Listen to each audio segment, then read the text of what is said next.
WrestlePod is supported by viewers like you. To support WrestlePod and the other programs on this channel, visit patreon.com/Ian Beaumont live and direct.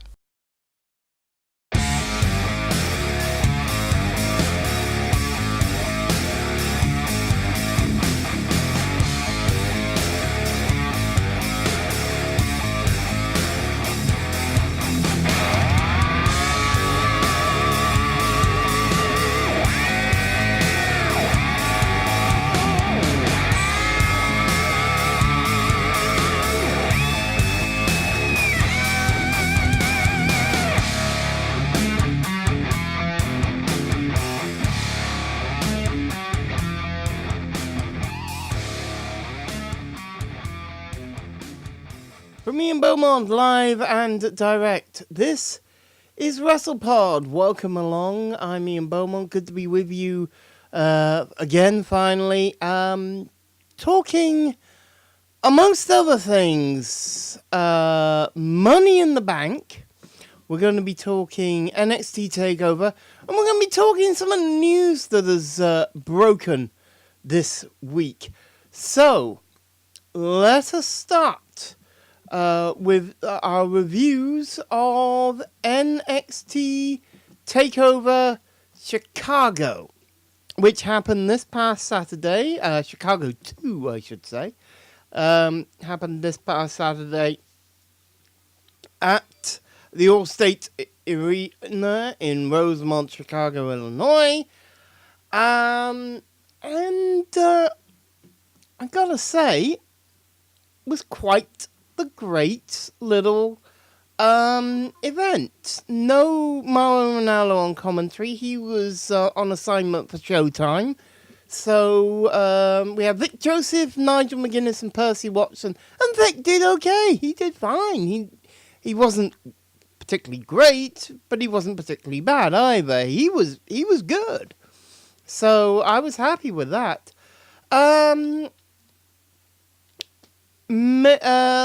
Matches. Undisputed Era, Kyle O'Reilly and Roderick Strong versus Oney Lorcan and Danny Bush. I gotta say, I think Oney Lorcan and Danny Burch here were designed to get over without winning. How do I say this? They came out to practically no pop of any kind, and they were well and truly over by the time the 16 minutes of the match was over, and got a standing ovation at the end, which, I mean, that tells you. I really liked Lorcan and Burch here, because they were booked really strong. And you got the sense they could perhaps just sneak out that victory. But it was O'Reilly and Strong who would pick up the win. And I loved the match, actually. I thought that was absolutely great. Perhaps it went on about 1 minute too long, is my only thought. You could have ended it at, you could have gotten it ended at like the 15-minute mark. Would have been perfect length, I think. But for being just 1 minute over, I'm not gonna quibble too much about that. That was really good. Ricochet Velveteen Dream. This one, I think, was match of the night. Why do I think that? Because Velveteen Dream once again stepped up his game to the next level as he faced Ricochet. I mean, he was never going to win. I knew that. I think we all did. But my goodness, did he push Ricochet to his limits. And The whole story of the match was about one-upmanship. And it was really well done. And no two ways about it. I thought the match went on a little bit long. Couple of minutes. It was about 22 minutes of action. I think if this had been, it would have been better if it had been like a 20-minute time limit match and come in just before the time limit. You know, I just think it was like 2 or 3 minutes too long. But it was a great match, and no doubt about it. Ricochet getting the win with the 630 senton. Absolutely put him like if he wasn't over the top already after that just somersault out of the ring during an episode of NXT. He somersault and landed on the ramp. Boom. That was something else. If he wasn't over on that with people, then I think this match would have gotten him over. Even if they'd never heard of Ricochet before, I think he's over now. For certain. The weak point of the match, the weak point of the night, I should say, was Shayna Baszler defeating Nikki Cross for the retaining the NXT Women's Championship. Really here, Shayna Baszler is not impressing me. Not in the slightest. I mean, Nikki Cross, I wish he would do something else other than just act crazy. And that's a gimmick she's done all of her career, but just do something else, for crying out loud.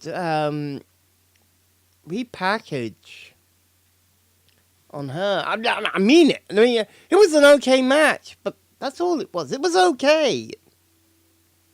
I mean, the only thing I did kind of like was Baszler applying a Kirifuda clutch, I think, on Nikki Cross, and Cross passed out. Therefore, retained by what they describe as technical submission. Yeah, fair enough. But, you know, as she passed out, she was smiling. As she woke back up, she was smiling. I was like, no, God, that is so awful. Ugh, I do not like that. So, and that match was the shortest match of the night, 9:25, and I still think that went on about a minute or so too long.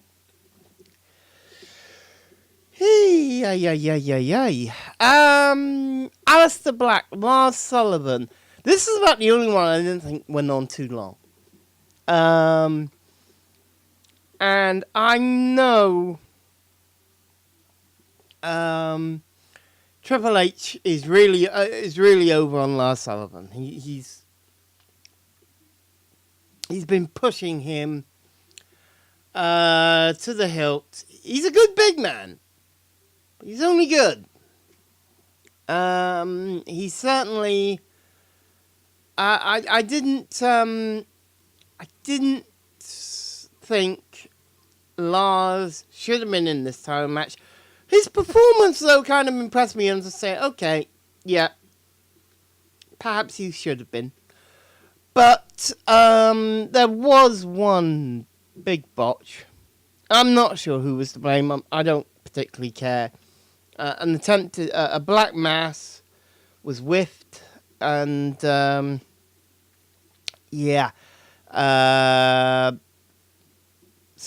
still took the bump. Now I don't know whether Black was in the right place, or whether Lars Sullivan was in the right place, or what. I don't know.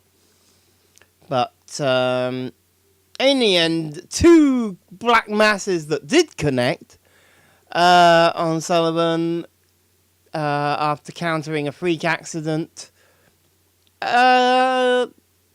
Marks Sullivan's first pinfall loss in NXT, and honestly, it's about time. He's good, but he's not that good. He's only big cast levels of good. We'll talk about that later. Main event. Johnny Gargano, Tommaso Ciampa in a Chicago street fight. Nice little character beat just before. I don't like a lot of backstage segments in these kind of pay-per-views or special events. But this one was not too long and not out of place. It was Candice LeRae, Gargano's wife, stopping him just before he makes his entrance and gives him the crutch that was snapped in half at Takeover New Orleans to use as a weapon. And she said, "Go kick his ass." And then he walked on to the entranceway, and that was perfect. You didn't need any more. That was perfect. I don't like a lot of backstage segments during these things. I'll talk about that during Money in the Bank later. But there you go. That was good. We got off to a very quick start into the stands. To be fair, that's kind of Attitude Era WWE. A lot of matches went into the stands during that era. I do remember that. It was, I think, a lot. It was way too long.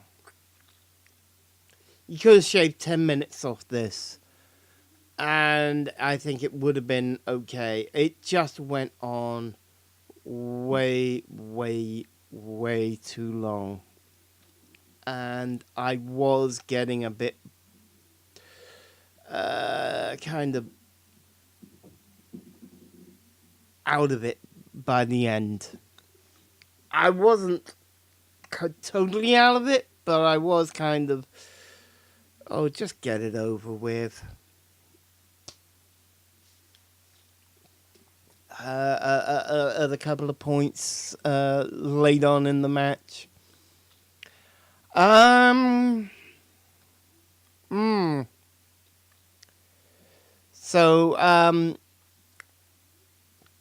the end sequence, though, was well constructed. If they could have gotten into this a little quicker, I would have been happy.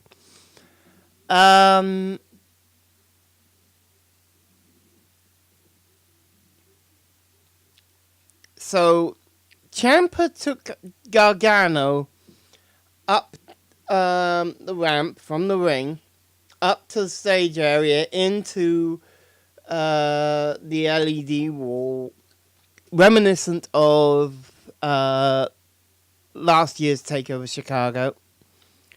That was good.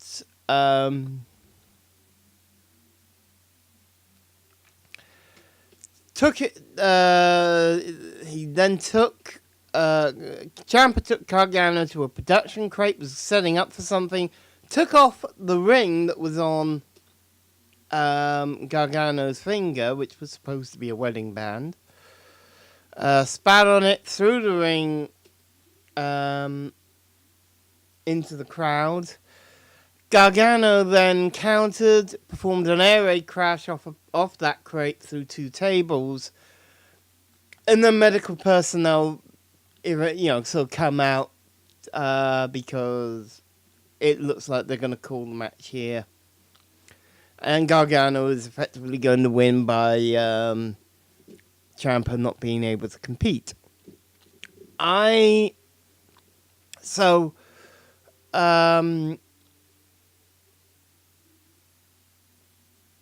you have this time where no action is happening.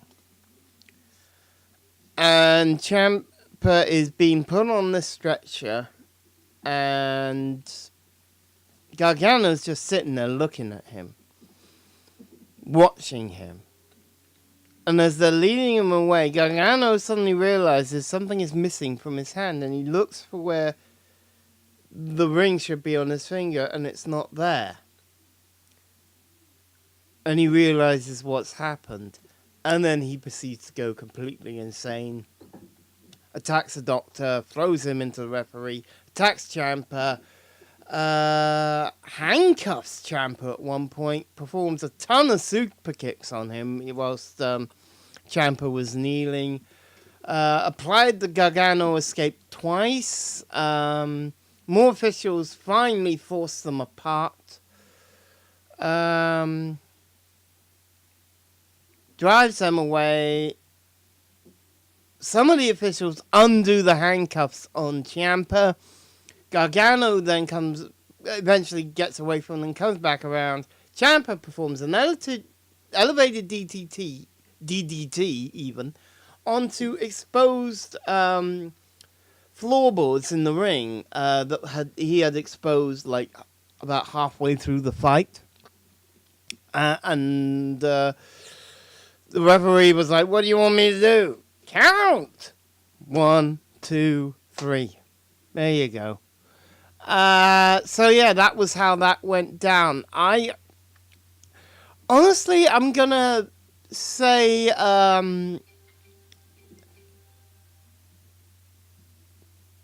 this was a good pay-per-view, or special event, whatever you want to call it. This was a good takeover. I think it's a little down on some of the previous ones, mainly because this ran for 2.5 hours, but was still only 5 matches. Honestly, you could have cut time out of 4 of those and had time for another match. Maybe if you're gonna do takeovers as 2.5 hours now, maybe you should look at having 6 matches on the card, not 5. Those are my thoughts, anyway, on NXT Takeover Chicago. Moving on to Money in the Bank. Oh boy, what can I say? This one, I felt underwhelmed by it all. I can't say it was a bad pay-per-view, but it wasn't a great pay-per-view either.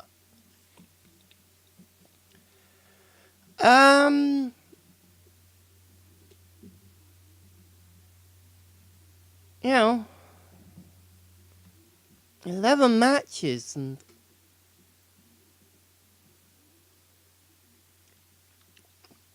the booking was a bit weird, but perhaps more importantly, some of the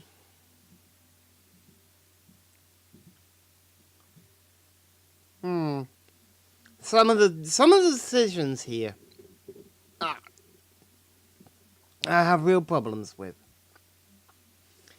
So let's start with the one match on the pre-show. Bludgeon Brothers, Luke Gallows, Carl Anderson. It was okay. That's about all I can say about it. It was okay. One reckoning on Gallows. Harper and Rowan retain the title after about 7 minutes. That's fine. Daniel Bryan, Big Cass, in a singles match. Some reviewers have said this was a bit weak. Some reviewers kind of liked it. I'm more in the kind of liked it camp. I was okay with Daniel Bryan going over Big Cass again here. It it was certainly Big Cass's best performance on the main roster.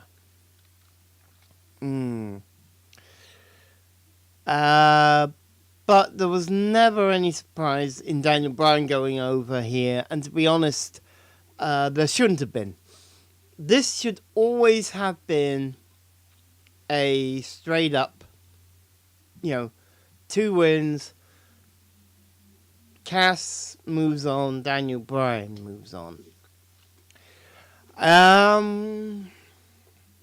So yeah, that was it was quite good. I didn't mind it, and the running high knee and then into the heel hook, forcing the submission. It's getting that heel hook over, but quite well, I think. Next up, Bobby Lashley, Sami Zayn. I mean, it was watchable. And that's about the best you could expect from this. It was watchable.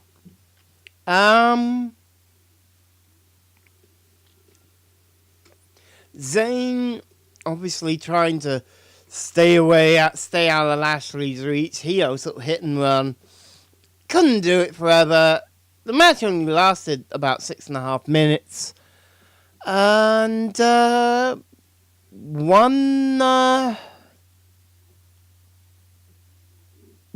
3 actually. 3 delayed vertical suplexes on Sami Zayn. Got Bobby Lashley the 1, 2, 3 count. Which I was a little surprised at, but hey ho. It was at least watchable. It didn't feel so painful that I couldn't watch it. So that's a good thing. Seth Rollins, Elias, Intercontinental Championship. This was actually a really good match.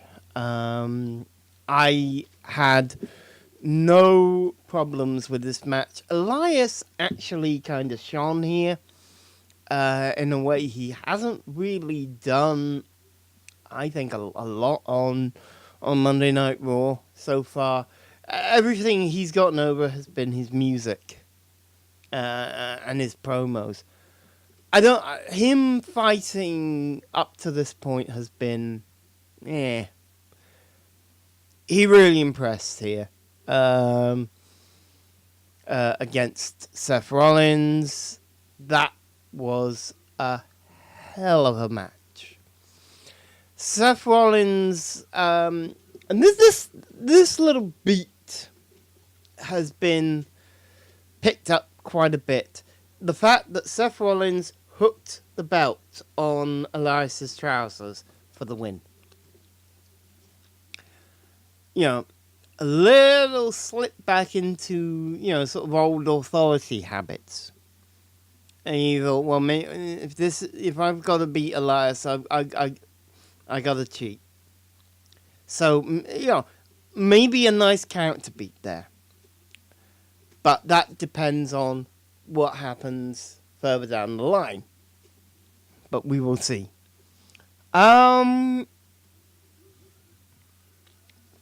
Women's Money in the Bank ladder match. A lot of people have called this very choreographed. I don't care. I don't care that it was very choreographed because it looked damn good. I was really impressed with this match. Basically, this match was designed to kind of get over a few things. One, a feud potentially between Charlotte Flair and Becky Lynch. It's kind of setting that up. 2, getting over Ember Moon as a war goddess. And oh boy, did it do that. She really shone. And I think this is where she's going to go. Is you're not going to hear a lot of promos from her.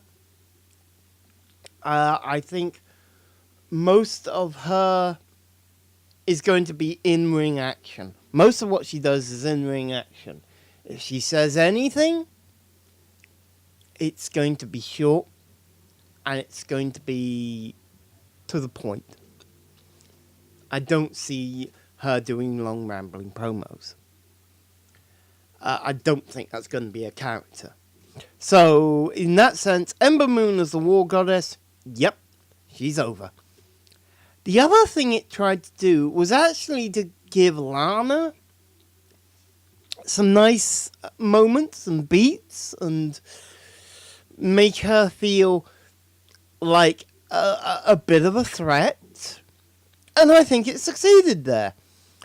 Lana is not the most technically gifted competitor, but she has plenty of fire, plenty of fight. And I think that is going to be a strong character beat for her.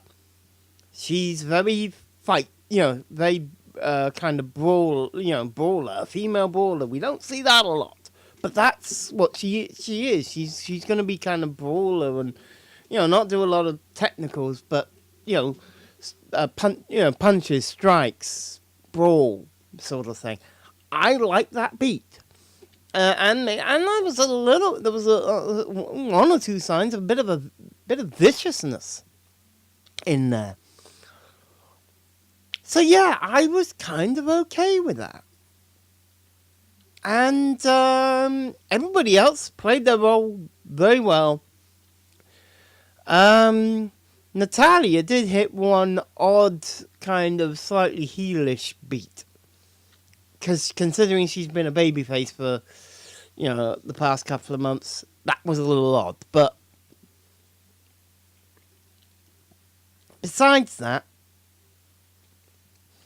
I didn't mind the match. I liked the match.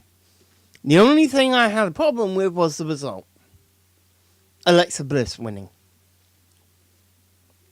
Really, I did not want Bliss to win. And I still think, even now, that it's a mistake that she won. Alexa Bliss didn't need to be back in the title scene so quickly. I mean, believe it or not,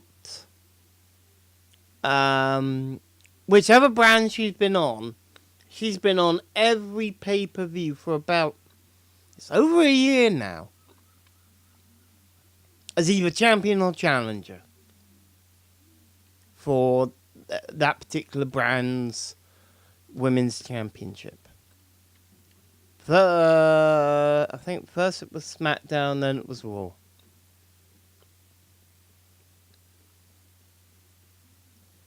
I would be quite happy right now with her being out of the title picture entirely. Yeah, her against Ronda Rousey is going to make for a great dynamic. Yeah, but I am over Bliss being champ.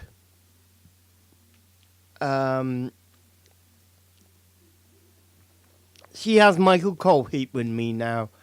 Get off my screen. I don't want to see you.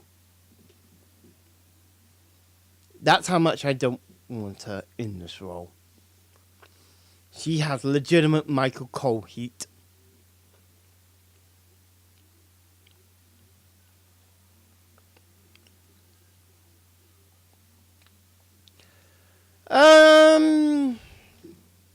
Roman Reigns, Jinder Mahal. Look, Roman brought Jinder to a good match. Probably his best match so far. Or maybe second best after AJ Styles. When he took the title off him last year. Yes, second best. But certainly his best for a good 6 months. Or so. Sunil Singh being in the wheelchair and then magically getting up and pushing Roman. Yeah, that was a funny beat. And that whole bit was quite funny. But overall, I wasn't impressed. I wasn't that impressed with the match. It was watchable, but I didn't really want to see it. And at over 15 minutes, it went on too long for me anyway. You know, I didn't think it deserved that much time.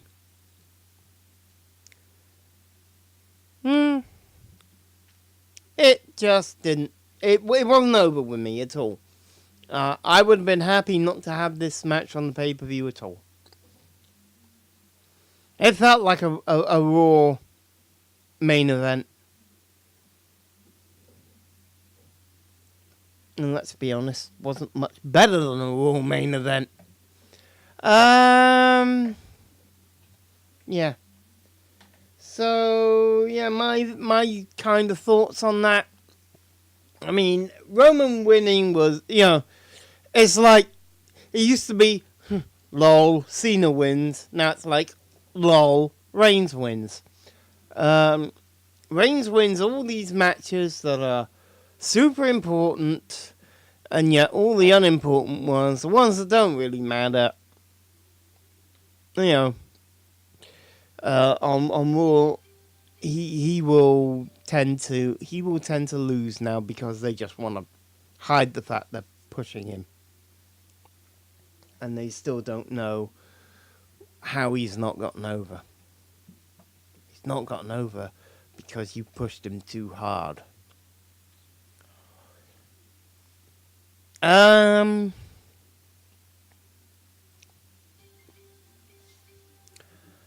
Asuka, oh god. I mean, don't get me wrong. I am pleased to see James Ellsworth back. I would have preferred it if Ellsworth had attacked Carmella or something like that, and had her, and she retained by disqualification that way. This just was wrong.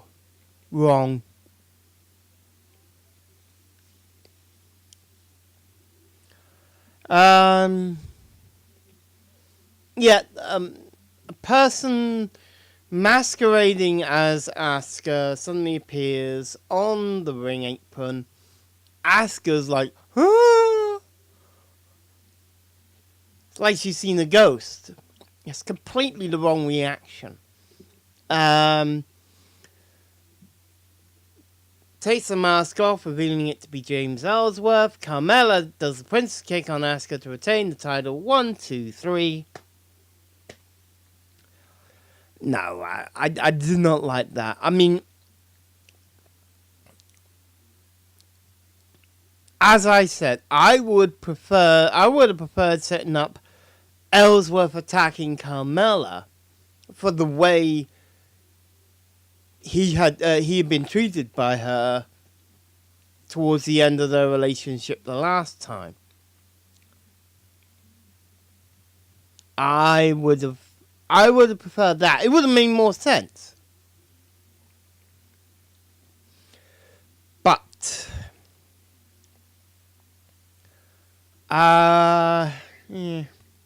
Carmelo is still is champ that way. Oh well. Match of the night for me. This one coming up. AJ Styles, Shinsuke Nakamura, last man standing match.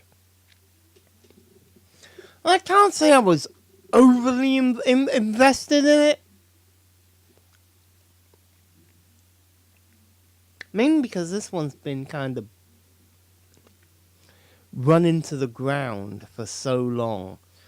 You just don't think that there's ever going to be, any way now that this can feel like a really good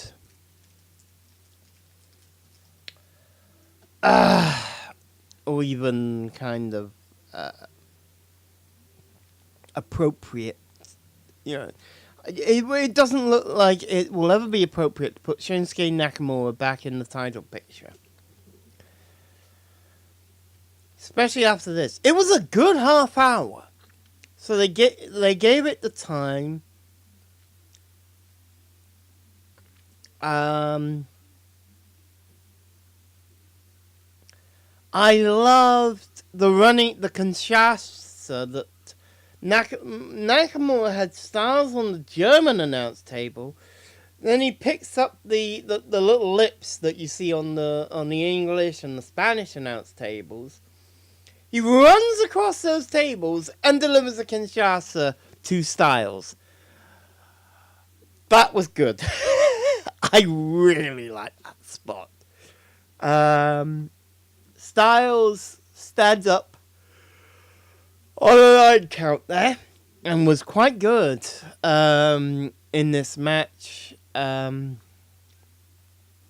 point, Nakamura set up a table in the corner and thrown AJ Styles through that table.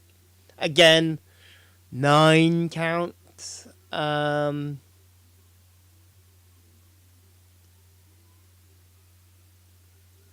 was a lot of good moments. I mean, we had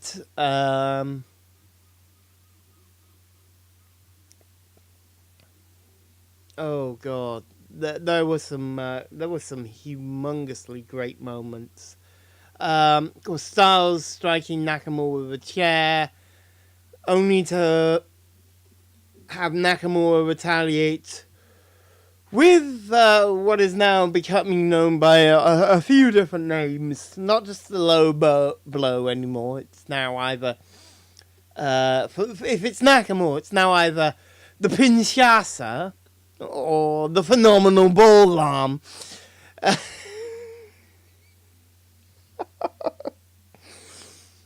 Oh man, I depending on who you watch on YouTube, I've heard it called all those names. And yeah, the later retaliation from Styles with a low blow of his own, or as Brian Zane of Wrestling With Regret would say, Styles took Nakamura to Dick Kick City. Because he didn't low blow him with the arm, he low blowed him with a kick. So yeah, it was Dick Kick City, bitches. It was something else. Phenomenal forearm on Nakamura through the broadcast table after that. Nakamura could not stand by the 10 count, therefore Styles retained. Best match of the night.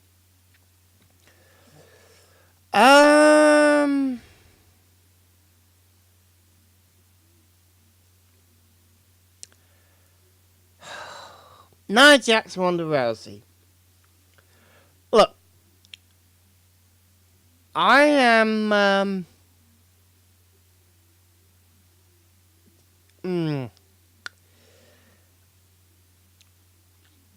we all knew what was coming. Once Alexa Bliss had won the Money in the Bank, the Money in the Bank contract earlier, it was just a matter of, okay, when's it gonna happen? When's the cash-in gonna happen? And we had it was actually quite a good match for the 11 minutes. It was just behind Styles Nakamura in those stakes. I really like Rousey selling. I liked her attacking as well. That was excellent. She gets it now. She knows how to sell, and that's what I think really puts her over the top with regards to as far as being a rookie in that sense. She's a rookie, but she understands it. She understands it better than some who have been in the industry for years.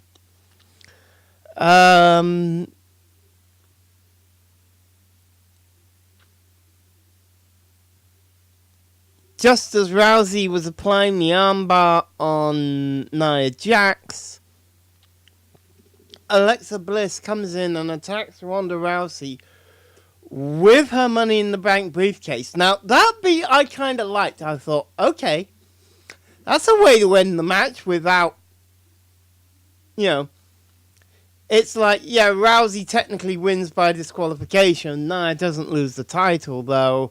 And she, attacks both Rousey and Jax with the briefcase. Before finally cashing in. There was moments when we thought it wasn't going to happen, but it did. Eventually. Snap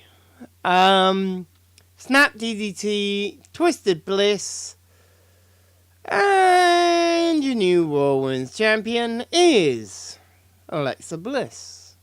Once again.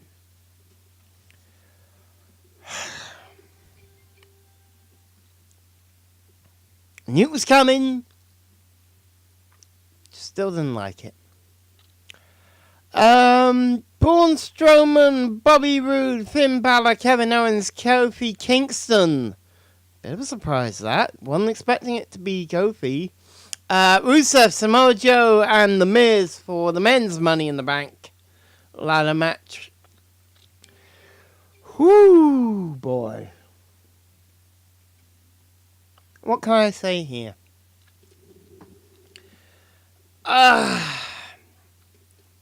The match itself was quite good. But, much like the women's Money in the Bank ladder match, the wrong person won. Somebody else who didn't need the briefcase, really. Braun Strowman defeating everybody else to win that contract. Why? Seriously, why?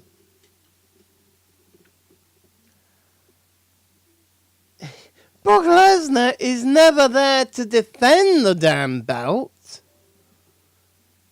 How on earth are you going to have Braun cash in on him?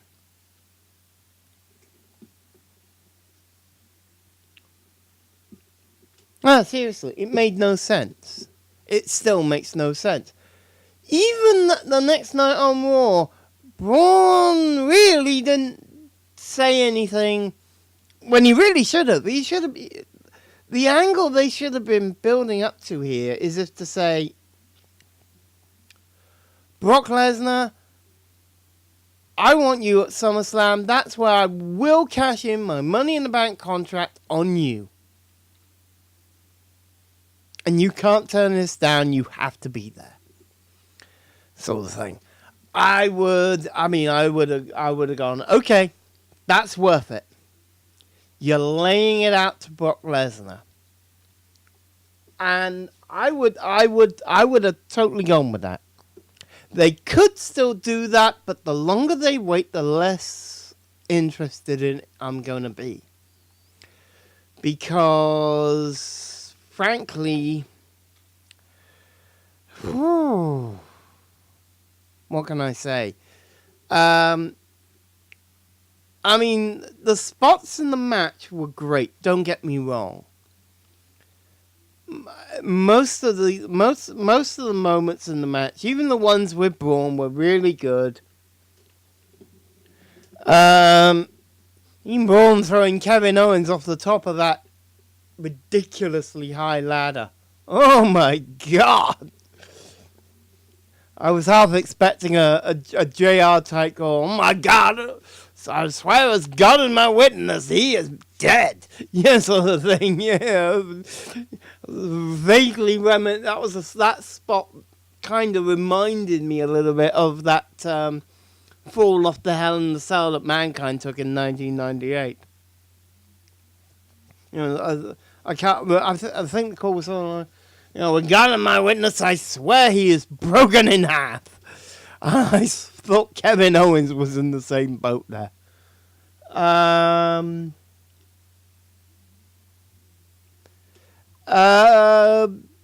than that, I mean, Bobby Roode didn't really do much. Did a bit in the match. The Miz was good. Samoa Joe was excellent.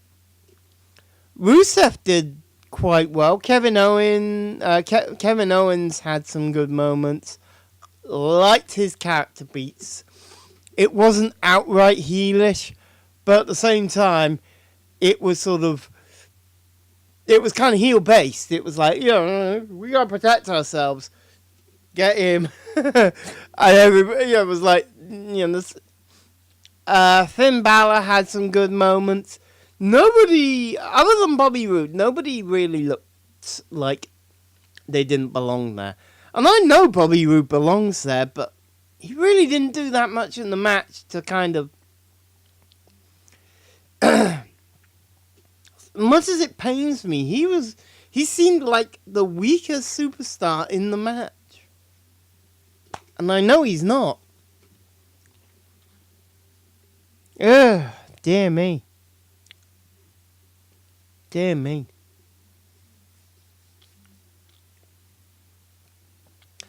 That, right at the end though, that kind of last spot where I think Balor had climbed up the ladder from one side and Strowman was coming up on the other. Kofi Kingston got up on the ropes and leapt onto the back of Braun Strowman. I thought, oh, yes.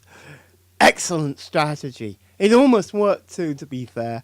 Strowman kind of... The very last spot was Strowman throwing Kingston off his back, off the ladder, and then retrieving the briefcase. And that was a hell of a way to end it. The only disappointment I have is that Strowman was the one unhooking it. Because he doesn't need it. He could have a championship match at any time he wanted. Really, he could.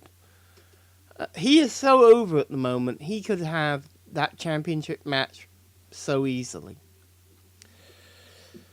So yeah, I think overall I have to call it mediocre. It wasn't really a great pay-per-view, but it wasn't really a bad one. It just, again, the booking was a little bit off in those terms. It shouldn't have been as it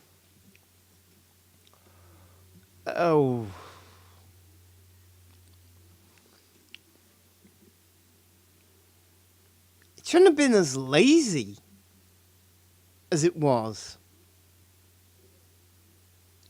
Because it really did feel like one or two of the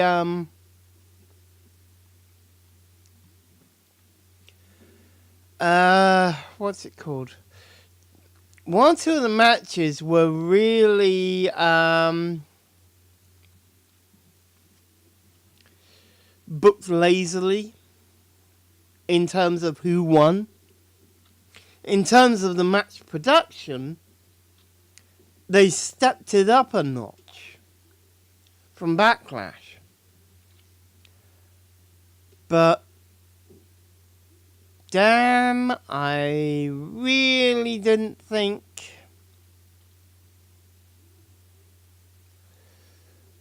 that this was going to be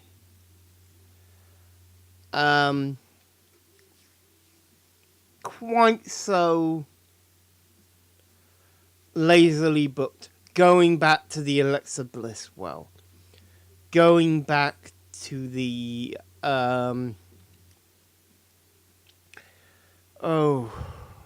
going back to the Braun Strowman well.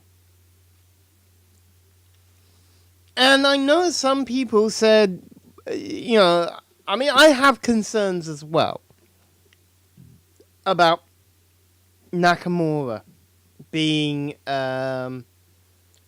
he's been in the main event and he's 6 times for the title. He's never won. It does seem a little bit, what's the word I'm looking for?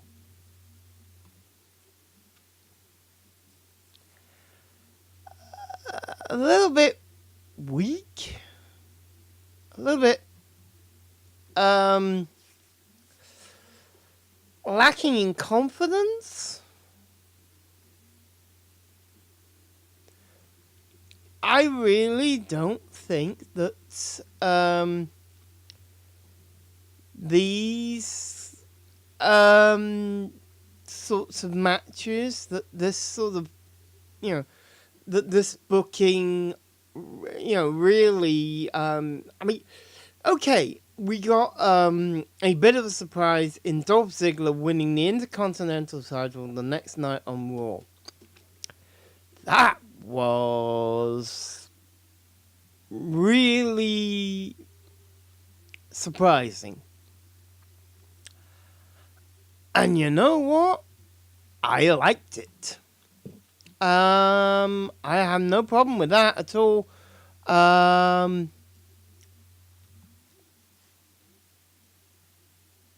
Especially if they do this kind of belt collection angle where you get them going after the tag team belts and having that as well into the mix. Maybe even Drew as Universal Champion, although, God, it's hard to think that he is the only one at the moment who I really think could take down Braun believably. No, it's hard to think that that could happen. But hey, so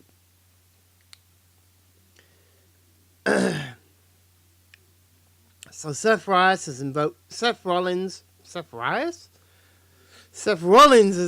his rematch clause for next week on Raw, and I'm okay with that.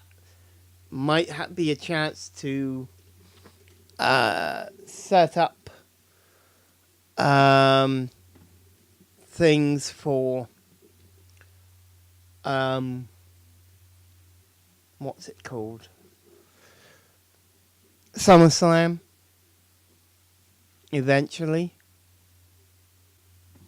I'm pretty much of the opinion that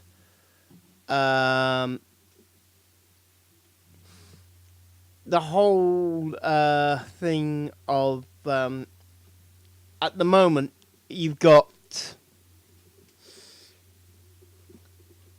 a couple of titles that I feel really potentially are out of reach for most of the roster at the moment. The Bludgeon Brothers on SmackDown Live holding the tag titles puts that pretty much, I think, out of reach of most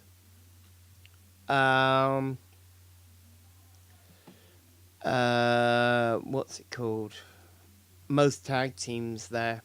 Even though most of them are bloody good, it's like you will need like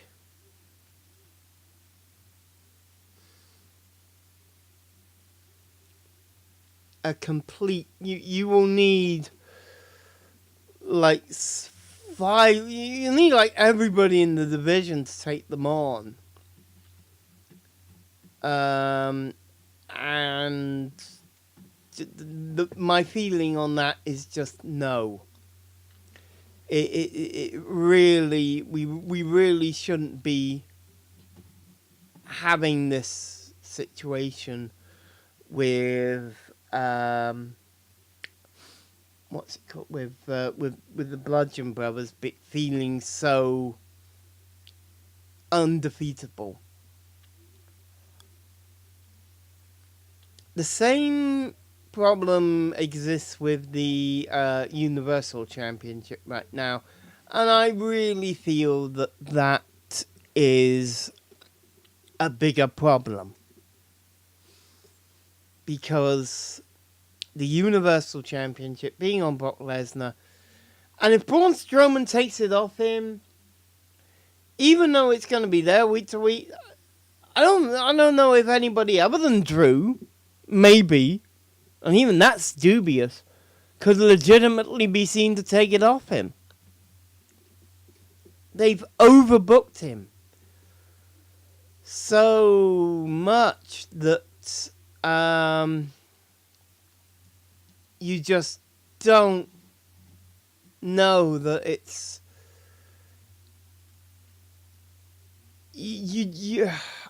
I just don't think the Universal Championship has any prestige left. Nor do I think that it should remain a top-tier title. If anything, I think it's probably just... It should probably just fall away. Be discontinued. Because at this point, it doesn't really belong on WWE television, because it hasn't been on WWE television. So yeah, that's my thoughts on Money in the Bank and the aftermath. What do you think about NXT Takeover? Do you agree with me that the matches on Takeover were a little too long? Perhaps this should have been 6 on a 2.5 hour card instead of 5. 5 was good for a 2 hour card, now at 2.5. Maybe there should be another match. What do you think? Drop something down in the comments. Let's talk about it. Also, do you agree with me that the Daniel Bryan Big Cass match was actually quite decent and probably Big Cass's best performance on the main roster? Again, drop something down in the comments. Let's talk about it.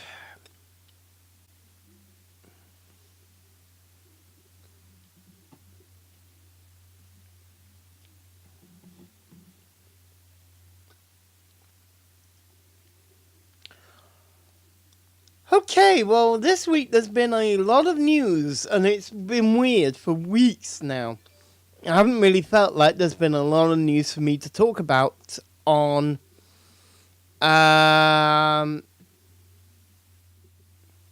it's something that you really some weeks I'm there going, is there anything really I want to talk about?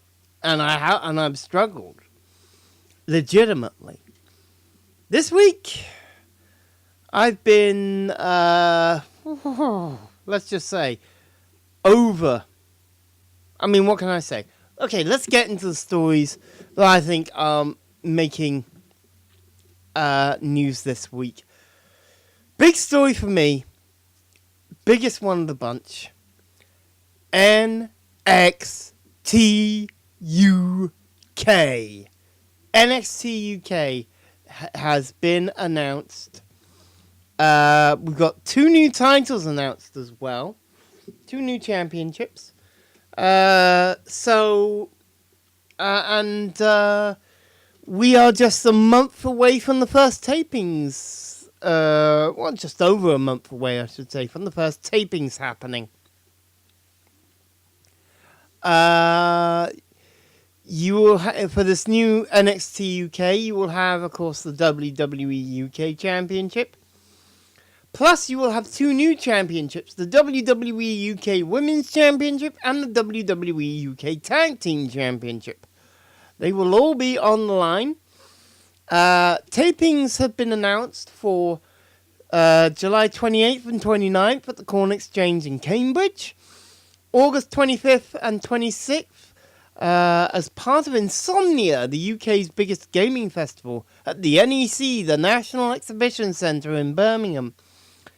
October 13th, October 14th at the Plymouth Pavilions. And November 24th, November 25th at Liverpool's Olympia. Tickets for these events will be going on sale June 29th. And further information for that will be on www.com/events. Hey, I'm looking forward to this. We've been promised a proper UK division for a while. I'm a little disappointed in it just being called NXT UK. I thought, come on, WWE, you could have come up with a better name than that. But I wonder if it's going to get shown on Sky Sports. Might do. It will definitely be shown on the network. That much we know. And if you've been following WWE social media, you'll know that they put out some of the first round matches that they taped at Download Festival on their YouTube channel. I've been watching it looks like that, and one as well was taped at Full Sail, involving Gulak and Gentleman Jack Gallagher. That was a hell of a match, actually. That was a technical classic.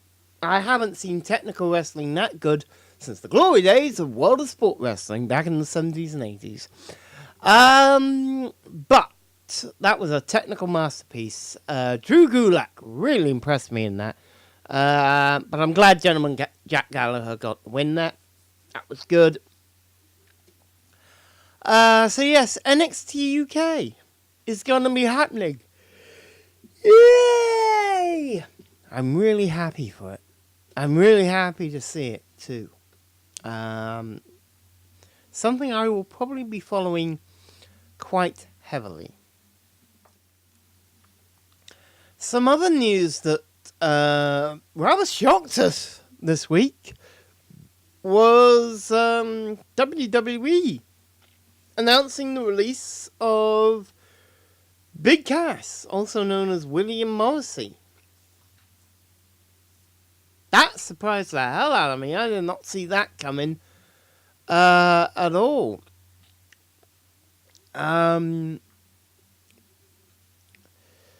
Apparently it was carried out at the SmackDown taping. Vince called a meeting with Big Cass at the taping and said, sorry, you are being given your release. Well, I suppose I should say sorry, not sorry, because in the statement that was released on WWE.com, all that was said was, and I quote, WWE has come to terms on the release of William Morrissey, brackets, Big Cass, close brackets. That was it. Not even wishing him all the best on his future endeavours. So, I don't know. Something...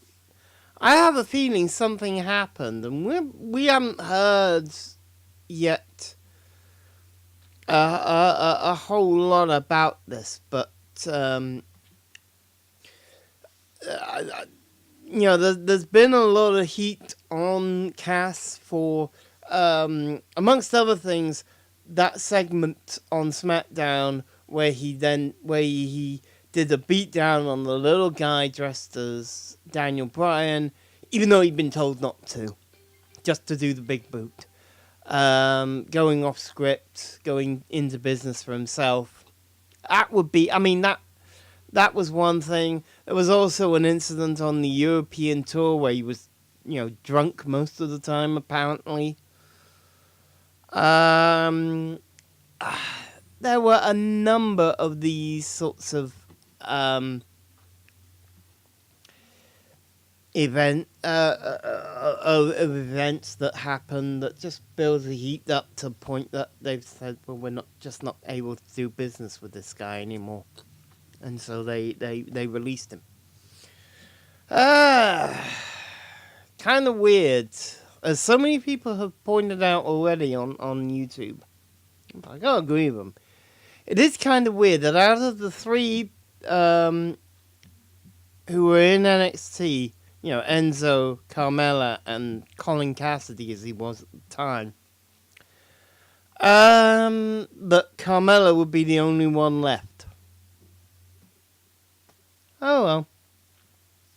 Wrestling's a weird, weird business. Speaking of which, All In, the All In Twitter account has posted that they will be actually broadcasting this event in some capacity. Let me quote the tweet from Cody, Matt, and Nick. We can confirm that we have decided in favor of licensing production. So 100% this event will be broadcasted in some capacity. We want as many people as possible. We want as many people to see it as possible. Details in the coming weeks. So whether that will be on the Fight app or Global Wrestling Network or somewhere else, New Japan World or Honor Club, who knows? But All In will be broadcast in some way, shape or form. Maybe even get onto pay-per-view, who knows? But we must end on some sad news. For me personally, somewhat sad, because I remember watching him back in the 90s when I really picked up the American wrestling properly. Leon White, Big Van Vader, passed away at the age of 63 after struggling with a severe case of pneumonia. I'm going to read a couple of tweets posted on Vader's account by his son.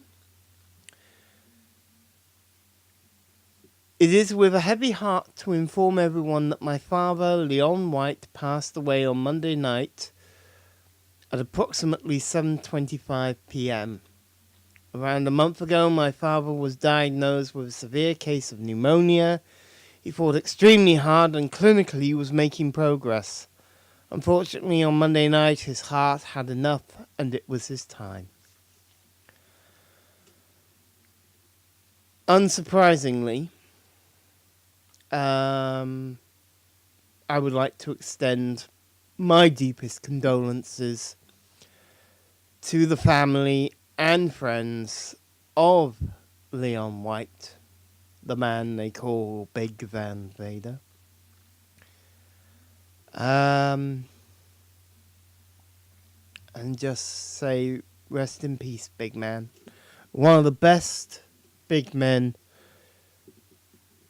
in the history of pro wrestling, probably only topped at the moment by Kane and The Undertaker. He had agility for his size that was unmatched. And I haven't seen a big man be better than him in that time. Certainly not at around the 450-pound mark.